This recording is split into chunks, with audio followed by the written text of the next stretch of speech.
Governance and public administration textbooks advise that serious policy directions should be determined through research or planning processes and participatory measures. They may also come from the actual work of government or non-government bodies, or life experiences of communities.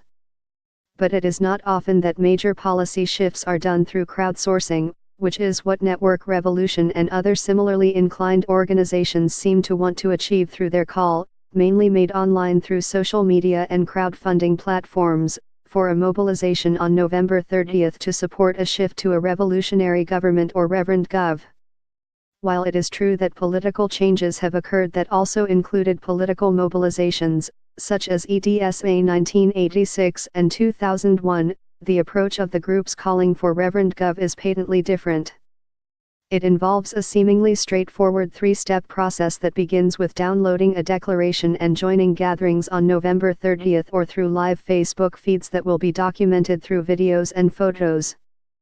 Documentary evidence of the gatherings will then be delivered to President Rodrigo Duterte starting November 30. On those bases, Pres Duterte is supposed to accept the sovereign will and trust to declare a RevGov and achieve 7 mandates contained in the declaration.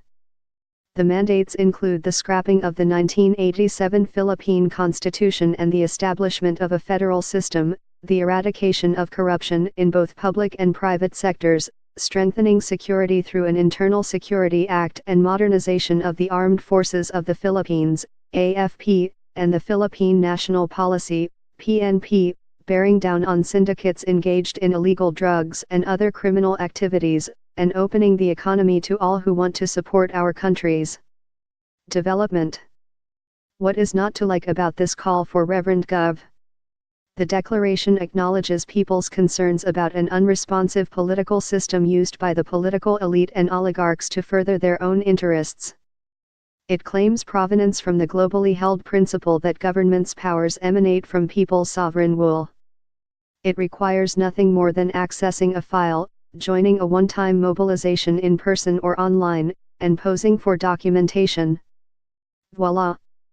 Problem solved, and the future of the Philippines is guaranteed to be all rosy. The problematic nature of the call and its rationale goes beyond its starkly simplistic logic. It lies in the hijacking of people's legitimate frustrations in order to justify a wholesale transformation that is not in our interest, and through fundamentally undemocratic means. The declaration masks changes that are truly worrisome, tyrannically shifting the political system, intensifying militarism, furthering neoliberalism, and restoring dictatorship. Federalism should not be dismissed as an option for the country moving forward. But it cannot be imposed from above without widespread discussion, debate, and public participation in decision-making.